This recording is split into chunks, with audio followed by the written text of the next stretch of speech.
All right. So we start every day, every time we start learning, with a little bit of a review so that we know exactly where we are, okay? We have thus far, we have a Mishnah. In the Mishnah, we have two opinions, okay?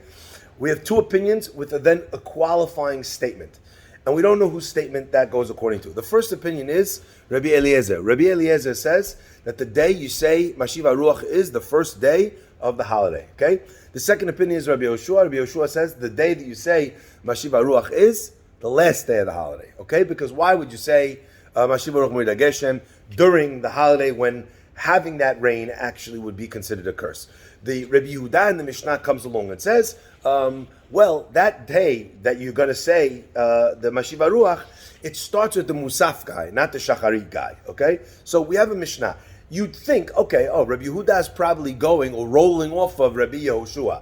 But the truth is, if you're paying close attention, it could very well be that Rabbi Yehoshua disagrees with Rabbi Yehuda. It's just that we assume that those two opinions were the only two, so if Rabbi Yehuda has to be going into one of them, and he says that the guy on the last day of Musaf is when you start it, you automatically assume that he's on Team Rabbi Yehoshua, okay? Comes along the Gemara, and the Gemara brings different reasons why everyone holds what they hold. The first reason that we have is Rabbi Eliezer. Rabbi Eliezer, why does he say on the first day? The Gemara brings the reason is because he relies on Lulav. And since Lulav starts on the first day, that's what he says on the first day. Rabbi Yoshua, why does he say it on the last day? So we had already the reasoning, because Rabbi Yoshua, he comes along and says, well, it's a Siman Kilala. So it's true that all of these days are Lulav days, but you know what? Until this day it's a Kilala, I'm going to stick with that, all right?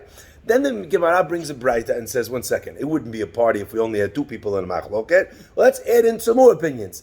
We have the opinion of, aside from Rabbi Eliezer and Rabbi Yoshua, we have the opinion of Rabbi Yehuda ben Betera that says you start Mashiv HaRuach on which day? On the second day of the holiday.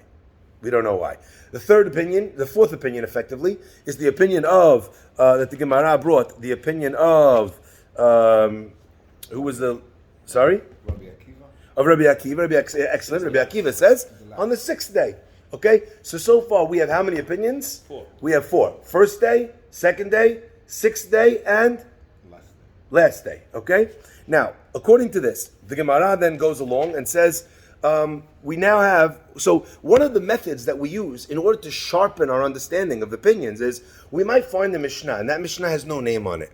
And because it has no name on it, so now we have to figure out who was it amongst the existing understandings that we have who actually said this Mishnah. And if there's only one that it could fit into, and that means modifying that one, actually we might use that Mishnah because it can't be these 3. So if it's this one, so what we learned from this Mishnah is that the fourth opinion actually needed this modification. So that's a very important tool in the hands of the Gemara. Is that a remez? Sorry? Is that a remez? It can be a remez, but in this instance, what we're saying is if we're not aware of another opinion, so we assume it's got to be one of these people. And if it's one of these people, then maybe having the Mishnah be according to one of them will help us have a sharper understanding, or maybe a different understanding in one of the opinions, okay? Now, the Gemara starts off, and again, I want to rip through, as I said, the Gemara together so that we have a good starting point, and then we'll continue from there. The Gemara came along and explained to us that we need an opinion, we need a pshat, an understanding in the opinions of Rabbi Akiva and Rabbi Yehuda ben Betera. Rabbi Yehuda ben Betera says the second day. Why? Because the letters that are added in the pasuk, Mem, Yud, Mem spell Mayim, from the extra letters of Kimishpatam, V'niskehem, and Nunsacheha, those 3 letters give you Mayim. Mayim starts on the second day. So Rabbi Yehuda ben Betera says the remez starts, that's the remez, the hint. That hint starts, it's mentioned on the second day. That's when we start from. The second opinion says, okay, I get that that's how you're going, but you know what? I say second day. You know why? Because it mentions unsachea, the plural versions of the nesachim, on which day? On the sixth day. So therefore, I understand that means one is a nisuch, a pouring of wine, one is a nisuch, a pouring of water. Perfect. Answers the Gemara, says the Gemara, 1 second, who told you that they were both water? Maybe one of them is wine. Answers the Gemara, okay, yeah, backtrack. Rabbi Akiva is also on the Mayim train. He also understands like him, except that he thinks that the reason we shouldn't pick the first appearance of the letter of the Remez Mayim, which is on the second day, we're going to pick the sixth day because that's the day that it actually mentions the plural nisachim that are done for one korban. So he's like a hybrid of those two reasons, which gives him the logic of 6 days. The Gemara then brought, as we said last week, like you pointed out, Ray, side point, Rabbi Natan. Rabbi Natan says, one second, I learned the two nisachim from another place. You have this whole thing of nisachea, plural, two things, a letter of mayim. I don't like the whole remes thing. I learned it from somewhere else. Where do I learn these two nisachim from? The pasuk says, "Bakodesh arsech nesach shecha Adonai." In the holy of holy, in the Bet Hamikdash, you will pour a nesach shecha, an intoxicating pouring in front of God. Hasech nesach, 2 times it says pouring. That means that there's 2 pourings. If it meant that they were both wine, according to Gemara's question, then it should have said hasech hasech or nesech nesech. Hasech nesech gives you a differentiation between the two. Therefore, it mentions 2 pourings, one of which is intoxicating, indicating that there's a pouring of wine. The Gemara then continued and said, if that's the case, so we have a Mishnah that says, Nisucha Mayim Kol Sheva, all 7 days we pour the wine. Now, who's that going according to? Can't be Rabbi Yoshua. Rabbi Yoshua says 1 day, right? Because Rabbi Yoshua holds that it's only the last day of the holiday that you pour the wine, that you say Mashiva Ruach. Assuming that Rabbi Yoshua holds that because of Nisucha Mayim, right? Because he's associating the two, then Rabbi Yoshua would hold that you only pour it once. That can't be that it's him. The Gemara says, okay, so maybe it's Rabbi Akiva. Rabbi Akiva says on the 6th day. So therefore, how many days would he have left? The 6th day and the 7th day. He should say you pour water on the Mizbech for 2 days. So who could it be? Rabbi Yehuda ben Betera. Rabbi Yehuda ben Betera says you do it on the 2nd day of the holiday. From 2 until the end, how many days have you got? You've got 6. So therefore, right? 6, 2, 3, 4, 5, 6, and 7. So therefore, it can't be any of them. So who's it going to be? The Gemara answers it must be according to Rabbi Yehuda ben Betera. V'sava like Rabbi Yehuda ben Tanitan. He holds like Rabbi Yehuda in the Mishnah, in the Braita. There's a Rabbi Yehuda in the Braita. And what does Rabbi Yehuda in the Braita say? Belo gaya menasech kol shmona. Rabbi Yehuda holds that you pour from this log, from this big jug, you pour the waters on how many days of the holiday? On all 8 days. So this Rabbi Yehuda ben Betera, from our Mishnah, what does he hold with regards to the 7 days? Now again, I want you to realize, we have a Mishnah that says you pour the water all 7 days. We then said it's according to Rabbi Yehuda, who starts saying on the 2nd day. Then we asked, well, 1 second, if that's the case, who does he hold like? Rabbi Yehuda ben Betera holds like Rabbi Yehuda from the Braita that holds that you pour on all 8 days. Well, then it should say you pour all 8 days. Answer the Gemara, yeah. He holds like him just with regards to the fact that you also pour on the 8th day. Right? So it doesn't end on the 7th. So 2 to 8, if you count, is actually 7 full days.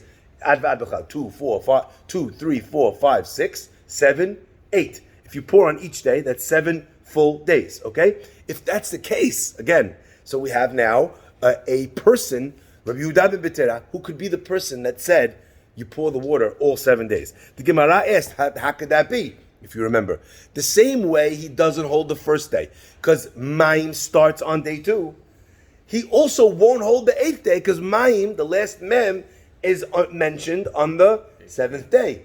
So therefore, if it has to start on day 2, not 1, because it's not yet mentioned the Mem, so when Mem is finished, it's also not going to continue past the Mem, the Remes. So it doesn't make sense that the statement that pouring of the water goes all 7 days is going according to Rabbi Yehuda ben Betera.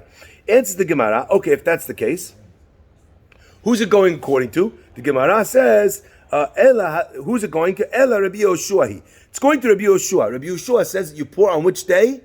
On the last day of the holiday, okay?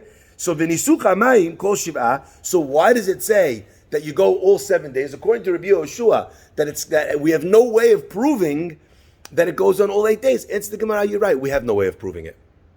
This is a Kabbalah, a tradition that was handed down, that according to Rabbi Yoshua, that we don't prove from the Pesukim. So it's true, you only say Mashiva Ruach on the last day, but they poured water in the Bet HaMikdash on the Mizbeach all the days. Where do we learn that from? And then the Gemara proves it by showing Amar Rabbi Yochanan Mishum Rabbi Nechunya Ish Bikat Bet HaHortan.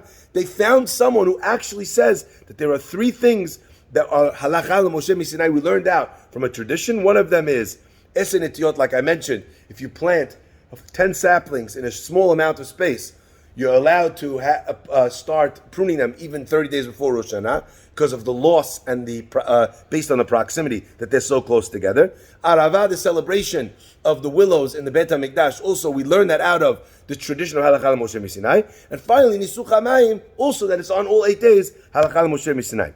Now we come to the Gemara, okay? This is where we started last week, where everyone was confused. I want to go through it very, very quickly, carefully, and then we can move forward. Rabbi Yehuda Omer, Rabbi Yehuda taught Mishum Rabbi Yoshua, in the name of Rabbi Yoshua, Ha'over lifnei teva, someone who goes in front of the teva. Who's this? The Chazan. He mentions on the last day, the Shacharit guy does not say Mashiva Ruach Eno Maskir B'Yom Tov Harishon Shel Pesach, but the second guy says it. The first guy doesn't say it. Yom Tov Harishon Shel Pesach, first day of Pesach, Harishon Maskir. The first guy still says Mashiva Ruach Mordageshim, Acharon Eno Maskir. The second one does not. Now, the biggest mistake you could make, which is what the Gemara is actually going to point out, is like, oh, perfect. I know who these people are. I know what they say. Rabbi Yehuda, that's the Rabbi Yehuda that we've all been talking about. Second day of the holiday. Rabbi Yoshua, he says it in the name of Rabbi Yoshua. We met Rabbi Yoshua in the Mishnah. The Mishnah, Rabbi Yoshua in the Mishnah says that you say it on the last day. And it kind of fits even. It kind of fits, doesn't it? Right? Because let's be honest. It says, he said the last day of the holiday, and here it also is talking about staying on the last day of the holiday. It's just qualifying that the last day of the holiday does not include Shacharit. It just starts with Musaf. Based on that misconception, on that figured assumption. Never make assumptions, because that makes okay, fine. Yes. Hi, Rabbi Yehoshua. This Rabbi Yehoshua, Ilem, who is it?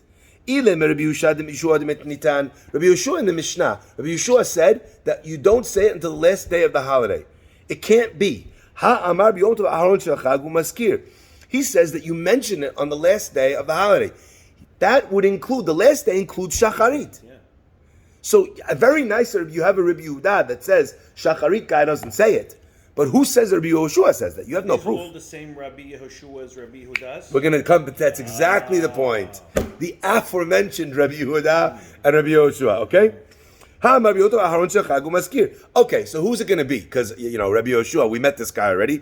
I don't want to, introduce more Rabbi Yehoshuas into the picture. So it must be the Rabbi Yehoshua of the Braita. Remember, on Bet Amud Bet, we had Rabbi Yehoshua in the Braita. The Amar, and he said over there, Rabbi Eliezer said, when do you start saying? When you pick up the lulav, day one. Rabbi Yehoshua said, no, after you put down the lulav. Mishat hanachato. It can't be. So if you put it down when you put down the lulav, what does that mean? You put down the lulav when? At the end of the 7th day. That means that you start saying it on the 8th day. If you start saying on the 8th day, Rabbi Yehoshua of the Braita is similar to Rabbi Yehoshua of the Mishnah, also saying that the whole 8th day is involved, not only from Musaf. Vetu, and not only that, Hadetanya, Rabbi Yehuda Amar Bishum Ben Betera. Rabbi Yehuda says in the name of Ben Betera, Ha'over lifnei ateva b'yom tov aharon shel Hag harishon aharon maskir. Now, what did the Gemara just do? It just brought the same exact Braita that we've seen. We already saw it in the Mishnah. Then we saw it just now in the Braita. Now the Gemara is bringing it again.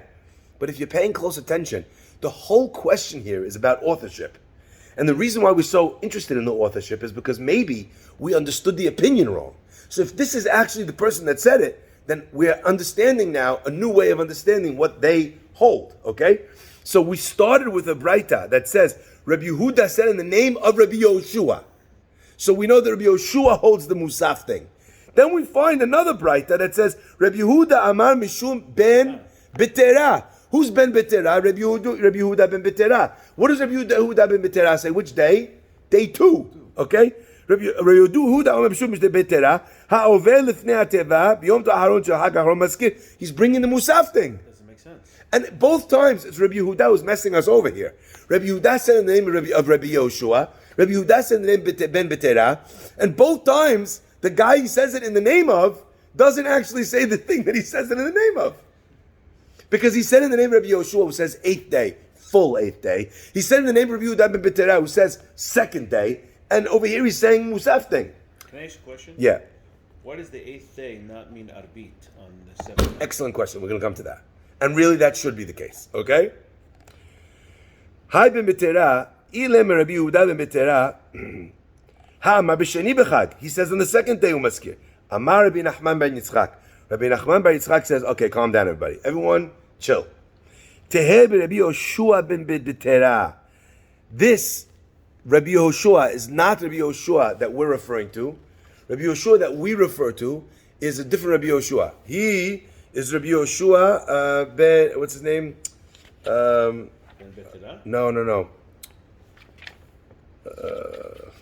I forgot the name of Rabbi Yehoshua. Oh, this is the one he was. Rabbi Yehoshua ben Chananya, excuse me. So the other Rabbi Yehoshua, the normal Rabbi Yehoshua. So if you bring Rabbi Yehoshua without a last name, Ben Betera, who is the standard Rabbi Yehoshua? Is that one. So as an example, if you say, you're playing basketball, there was no one like Michael. There's 900 Michaels you could have been talking about, but we know who you're talking about. Michael Gafferty. No joke. I love doing that. Okay. Yeah. So who are we talking about? If you just say Rabbi Yehoshua ben Chananya. So who we're referring to over here, Rabbi Nachman ben Bar Yitzchak says no. This Rabbi Yehoshua is Rabbi Yehoshua ben Betera. Do you see what he just did with one fell swoop? He answered both of these braitas. Rabbi Yehuda said in the name of Rabbi Yehoshua. Rabbi Yehuda said in the name Ben Betera. And we have a problem with it being Rabbi Yehoshua. We have a problem with it being Rabbi Yehuda ben Betera. Rabbi Nachman's like, perfect. There's another guy. His name was Rabbi Yehoshua ben Betera. That would answer both questions. Now he says, so why does he refer to them different ways? Zimnin dekari lebishmeh. Sometimes they call him Rabbi Yehoshua. V'zimnin dekari lebishmeh da'aba. Sometimes they called him Ben Betera, son of Betera. V'ha mekamed elim smechiu. V'had lebatad smechu. Before he got his ordination as a rabbi, he was called Ben Betera, the son of his father. After he became a rabbi, he became his own man. What is he called? He was called Rabbi Yehoshua. Okay? Clear? So therefore, this Braita...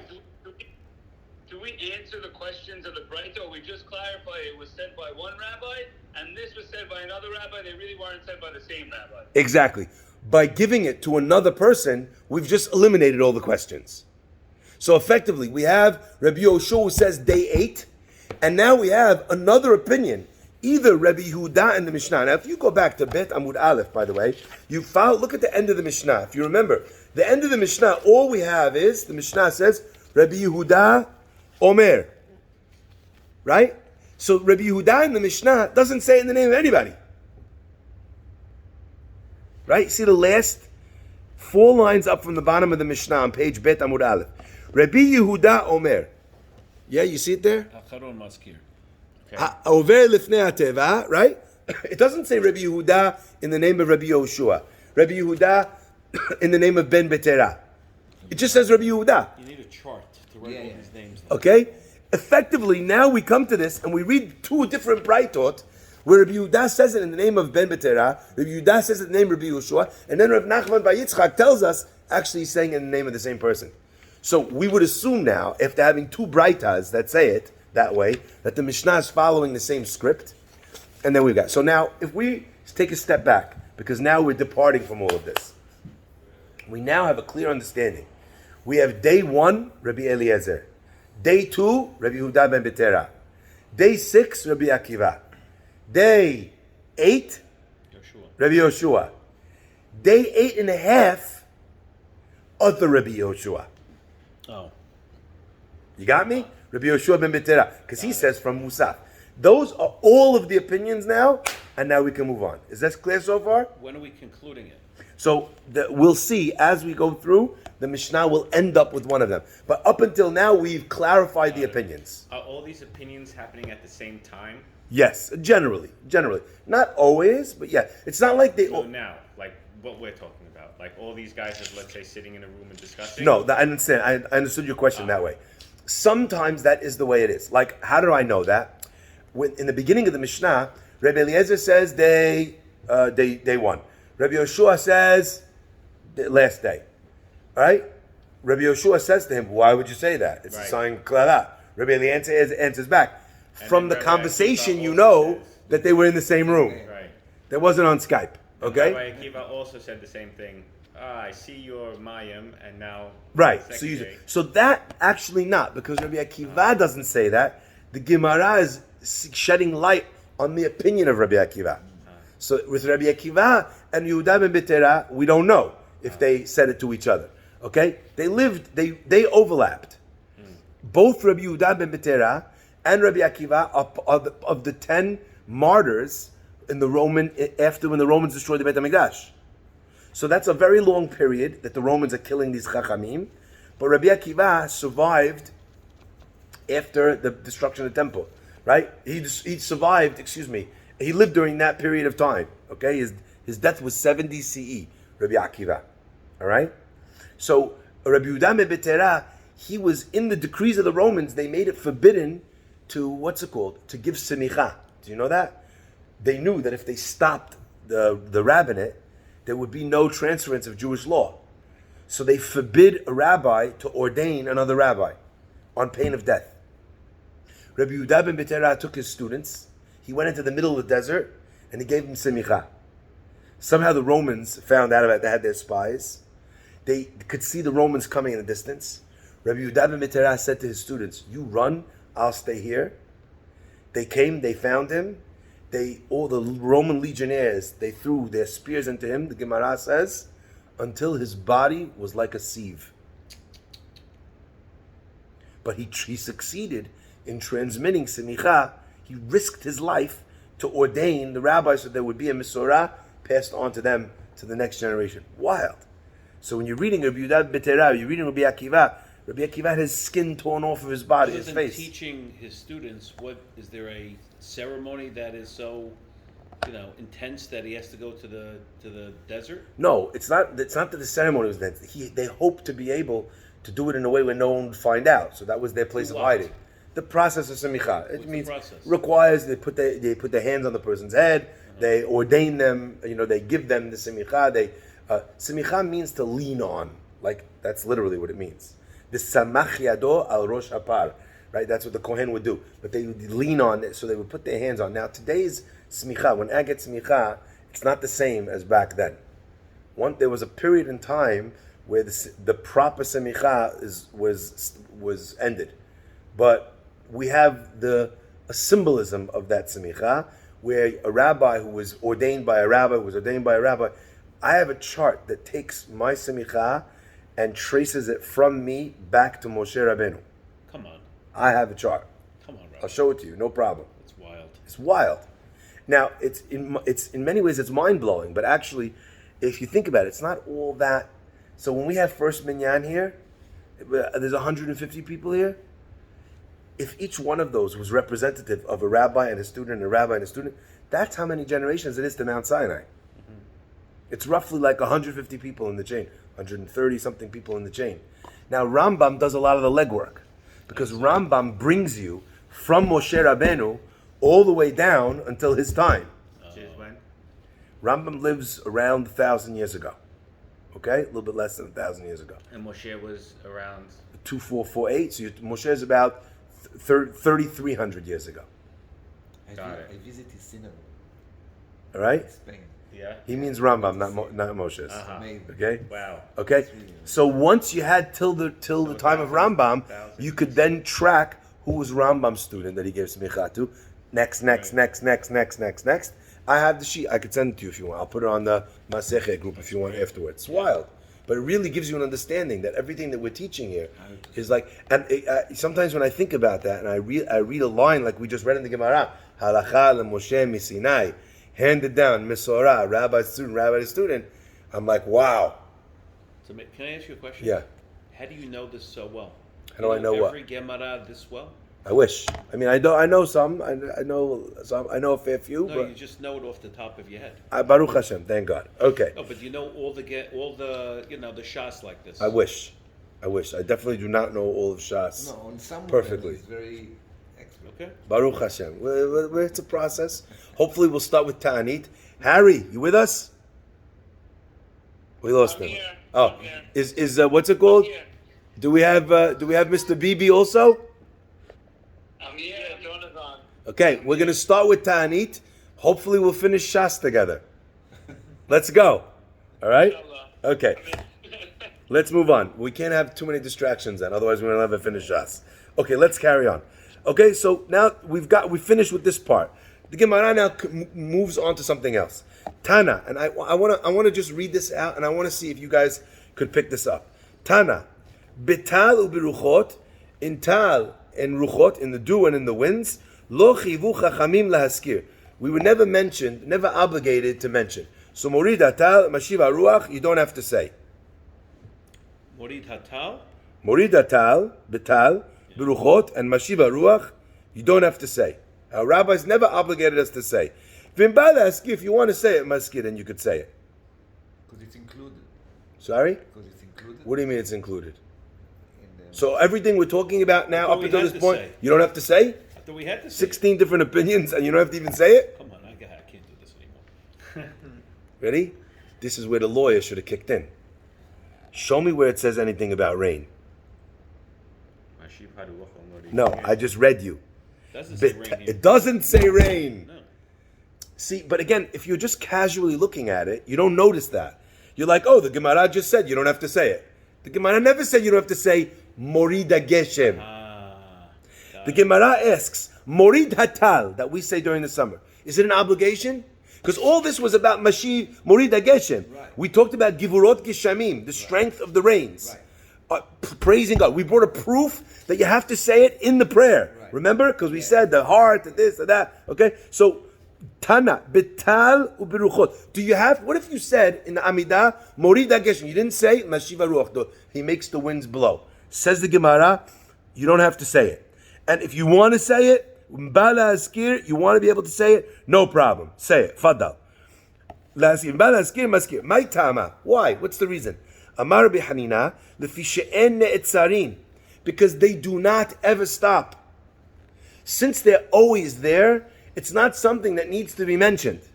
The winds, you need the winds always. The rain stopped. Do always. The rain has a rainy season and not a rainy season, unless you live in London. Vital, minalan de lo mi'atzar. The Gemara asks, okay, well, how do we know that dew never stops?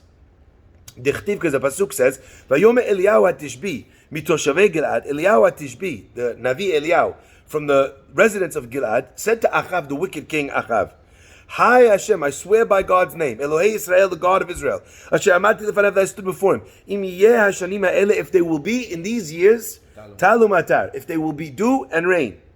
Ki im lefi divarai, only if I say so." He was showing him that God was going to punish him. Uchtiv, and the pasuk says afterwards, Lech hareh el Achav, go show Achav, ve'etena matar al pnei adam, I'm going to place rain on the face of the earth. He then told Eliyahu, go show him as a proof that it's in God's hand. Go show him that now it's going to rain.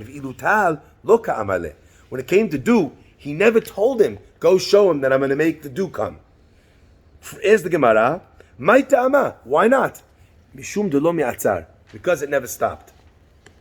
Now, if you're using your Gemara head, meaning the dew never stopped, what's your obvious next question? So why did Eliyahu tell him, I swear by God's name, there's not going to be dew or rain? If it didn't stop, if it doesn't stop, and the way you know it doesn't stop is that God said, go show him the rain, but didn't mention the dew because the dew never stopped, Eliyahu ishtabu elamale. Why did Eliyahu swear? The Gemara answers like this, he said it. This is, again, it's such legalese. Yes, I said that, but how did I say that? Which word did I use? Amazing. He said, of course there's going to be dew. The world can't last without wind or dew. We need the wind, we need the dew, okay? Can't last without it. So when Eliyahu came and told him, you're not going to have it, he meant tal umatar, the rain and the dew that gives sustenance to the plants. Isn't that by definition a beracha? No. So there's a Dew has to fall no matter what. Yes. Why isn't it by definition a beracha? So that is a good question. All food is a beracha. Air is a beracha. But there's baseline levels that we don't count or we don't consider because that's just required for survival. And then there's like above and beyond that, okay? Which is the rain or the dew of beracha. With the hadre lital the beracha, the Gemara says, okay, so if that's the case, so Eliyahu said there's not going to be rain, there's not going to be a blessed dew that produces anything. So the Gemara says, okay, so then why didn't Hashem say, okay, I'm bringing back the rain, I'm bringing back the dew, but the dew of blessing, not the dew that doesn't bring blessing, but the dew that brings blessing. The Gemara says, Mishum dew karamilta, because it's almost impossible to tell the difference. Dew is dew. You come out in the morning, the grass is wet. Okay? It would be impossible for Ahav to see it as a sign. The whole point of this was a sign. So the rain is obvious. The differential between dew that gives and dew that doesn't give beracha, he can't see. So therefore, no point in saying it. Ela ruchot minalan. So the Gemara then continues and asks, okay, what about winds? How do we know that winds are never stopped? Dulo me'atzri. Amar Rabbi Yeshua ben Levi. Rabbi Yeshua ben Levi said, Amar kra, ki ke'arba ruchot hashamayim perasti etchem. Like the four winds of the heavens, perashti etchem, I separated you, I set you apart, Ne'um Hashem, so says God. My ka'amalahu, what is he trying to say to them? If you want to say, this is what Hashem said to the Jewish people. What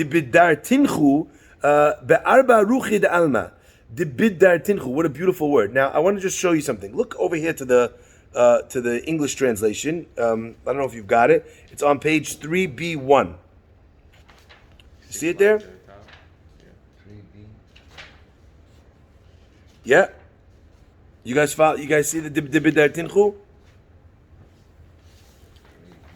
I have it here. 3A. Yeah, I don't know where is it. Where's it in the English? 3B. Seventh row from the bottom okay, of 3B1, the line. yes. Of the left side, yes? Yes, yes. Right here. Yeah. Dibidar tinchu be'arba ruched alma. What is that? Dibidar tinchu. Has scattered you? Yeah. Now I want you guys to learn this because it's important for our study of Gemara. You need to start realizing that these words that look very scary, okay, are not actually so hard to work out. Look at this word. Inchu at the end, na nun chaf vav means you, plural. Okay? Dibartinchu means that I separated you. So the root of that word, even though it's a long word in Aramaic, is really bidar. Like Bidar. bidar, bet dalid resh, What does that mean? To spread? to separate. Tinchu means you. Right? You find these words. Ashkechinhu. What the heck does that mean? Ashkach means found. Ashkechinhu means found him. Okay? So every once in a while, I'll find a word like this. I'll try and pull it apart for you.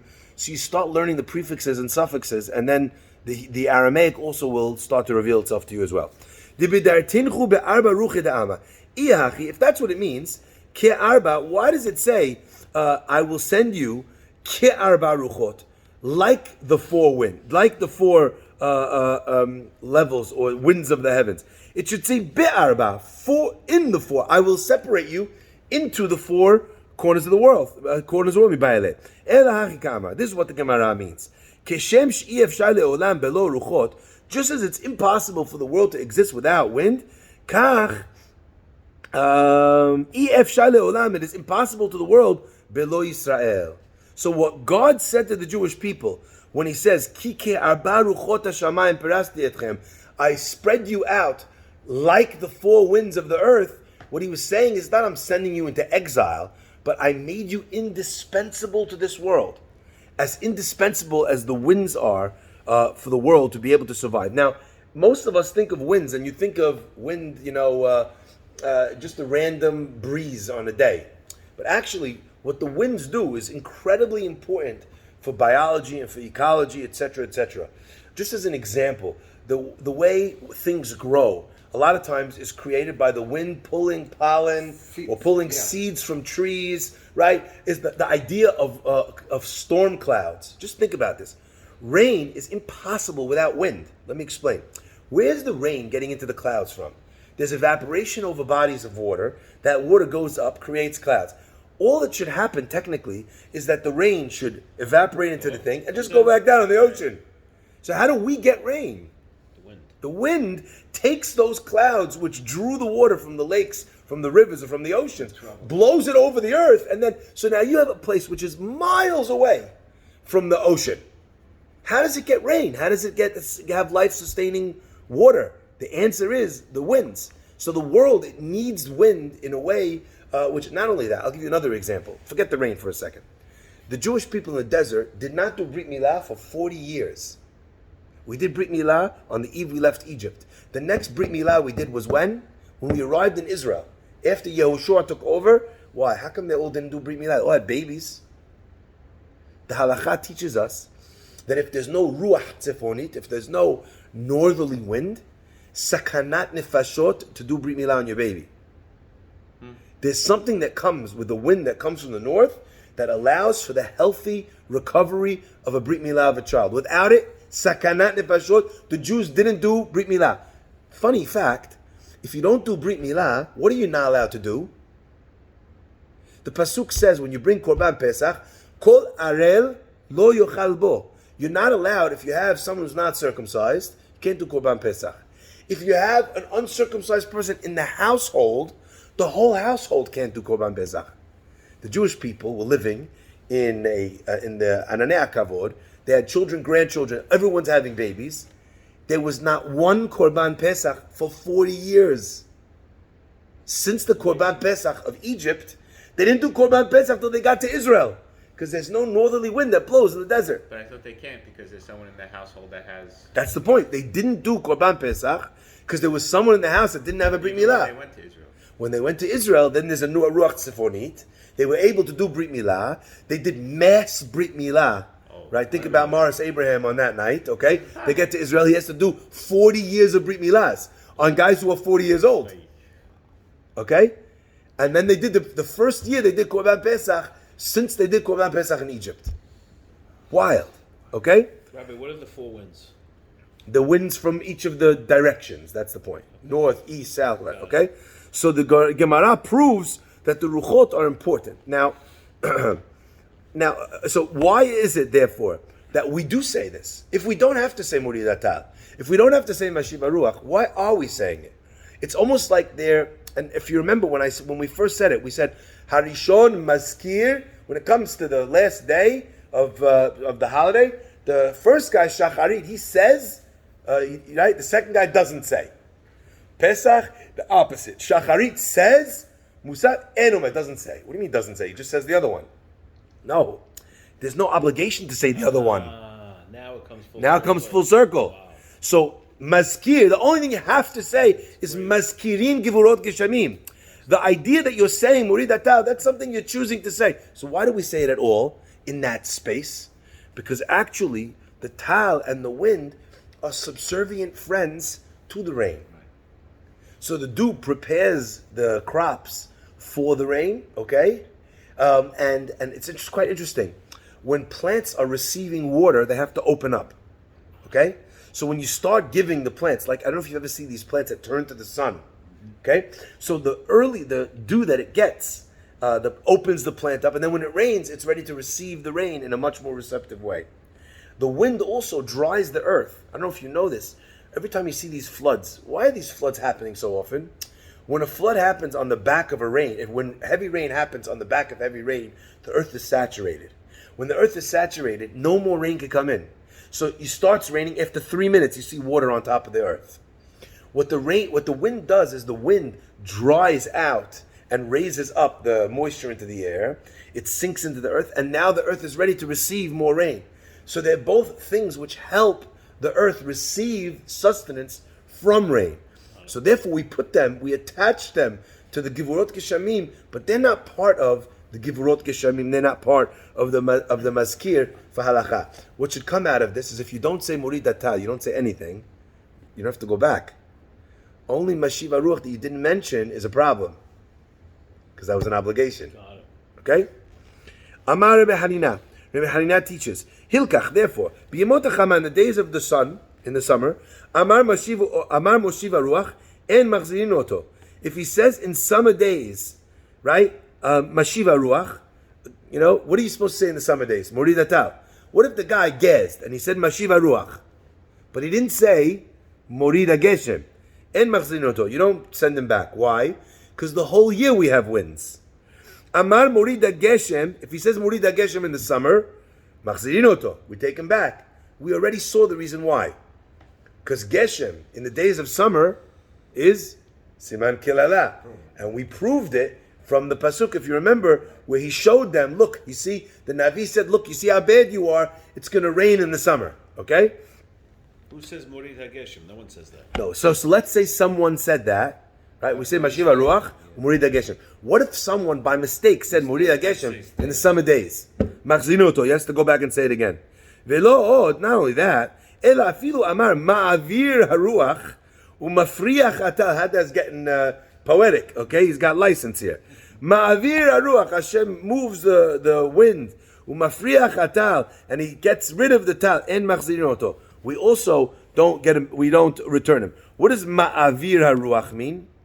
What does ma'avir? Anyone know what's the root of ma'avir? Avar. What does that mean? Pass. move, Pass. to pass. Like pass. Takes it away. Oh, okay. Okay? Like, okay, someone has on the plate, they said ma'avir, take it away from the table. Right? So ma'avir, someone says take away the rain.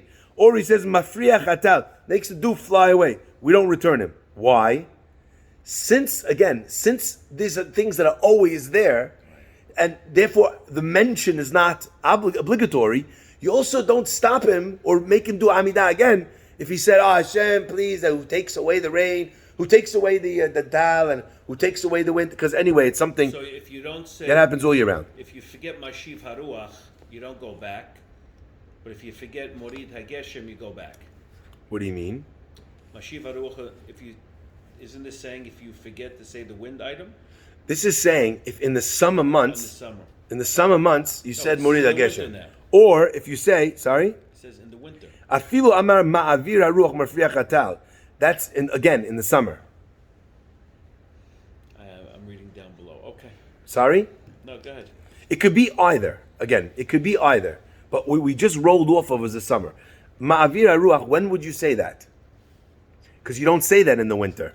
Right. That is part of what we want. Ma'avir haruach, we say mashiv haruach, that he causes the winds to blow. So the natural interpretation of this would be in the summer. They're including, what you're reading at the bottom is a bigger chidush. They're saying even if he did that in the winter, still we don't make him go back. Why? Because the comment itself is irrelevant. Right. That's the point. Okay? Rabbi, if that person made the mistake and he said he mentions wind and we said wind was okay to come, but then if he mentions rain, we learned that rain was not good in the summertime, right? Correct. If, So if he said Morid HaGeshem, in the summer, machzirin oto. Yes. That's what the Mishnah if he just said. remembers nothing happens, but if he continued and he said Mashiv Aruch Morid HaGeshem, then he would have to go back. Correct. So if he said, that's what you're asking. Does the Mashiva Ruach, which doesn't make you go back, cancel out the Morid HaGeshem? No, it doesn't make you go back. It's not like it doesn't have a power in the not going back. It's just that you don't have to go back for it. Morid HaGeshem, now you said something wrong, now we make you go back. Go Okay? back to what? To the beginning of Amidah. Stay the Amidah again. In the summer. Sorry? Oh, Jonah? I said if he finished his sentence, then he would have to go back. But if I said Mashiv Haruach and then I say, I remember, and then I just say Morid HaTal, I'm okay. But if I said Mashiv Haruach Morid HaGeshem, then I would have to go back. So always the law is that you have 3 seconds to fix what you said. So in all things. So let's say a guy said, Ha'el HaKadosh, you're supposed to say HaMelech HaKadosh. Ha'el HaKadosh. 1, 2. HaMelech HaKadosh. No problem. That's called Toch Kedei Dibur. Okay, but that's not a halakha that's local to this. That's a halakha in every instance. That if someone made a statement and within 3 seconds change the statement, I don't know how that works in a legal sense. Let's say someone gets up there and says, I saw the person kill. I didn't mean not him, the other guy, right? I don't know how much time you have to say before you can recant your testimony. Plenty of time. Okay, fine. Tana, the Mishnah says, Be'avim u'beruchot. What does avim mean? Avim means clouds. Okay? Be'avim u'beruchot lo hivu chachamim la'askir. The clouds and winds, the chachamim did not obligate us to say. V'im ba la'askir maskir. If the guy wants to say it, faddal, you're allowed to say it. Again, this is an interesting throw thing. it in any way he wants? No, in that spot. So where you would say, Mashiv Morid HaGeshem. Okay? This is a really interesting thing because most of us, when we look at the Amidah, we see it as a static praying thing. Like, this is what it is. There's no alternate. You can't. But actually, the tefillah was designed in a way where you would be putting in things. So like in Rifa'enu, you're supposed to say in this before the sentence that leads you into the beracha. So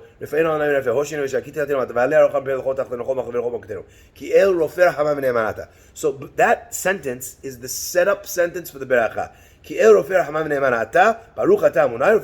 Right? So every beracha has before the beracha a setup sentence. Before that setup sentence, you're allowed to say, so if you're in chonen adat, v'chonenu is the setup sentence. Before v'chonenu, if you say, Hashem, please, I'm going into a court case, a lot of fine details, I need to remember them. I'm about to do surgery. Hashem, I studied all the research for all the things that might pop up once I open the body. Hashem, please let me remember all the things I studied for. Hashem, please help me, grant me the wisdom to be able to work, to do something smart in this negotiation. You're allowed to say in your own words, in English, in the middle of the beracha. And in fact, you're supposed to do it. It makes your prayer personal. So what the Gemara is saying over here is, for a farmer, for someone that's actually aware of, appreciative of, the clouds, the wind, he understands the function. He wants to add it in fadal, no problem. But lo chiyevu chachamim. They didn't obligate you laskir. Maskir. Maitama, how come? Mishum lo mi'atzri. Because they don't stop. Velo mi'atzri? Ask the Gemara, what, they don't stop? Vehatani Rabbi Yosef. Rabbi Yosef said a braita, ve'atzaret hashamayim min ha'avim min ha'ruchot. The pasuk says that God will stop the heavens from avim, from ruchot, from clouds, and from winds. Right? So they can't stop. So you see that they can't. Ata omer min ha'avim min ruchot, or eno ela min ha'matar. How do you know that it means min ha'avim min ruchot? Maybe it means that they'll stop providing rain. Keshu omer v'lo yeh matar. So the Gemara is actually anticipating your knockout question, which is, it's a euphemism for rain. Gemara says, if it means that can't be, because that same pasuk continues and says, "V'lo yeh matar." Hare matar amur. Rain is mentioned. Hama ani mekayem etzat hashamayim min ha'avim min ha'ruchot. Kashya. It's a question. You got it? Ruchot aruchot kashya. Avim avim lo kashya.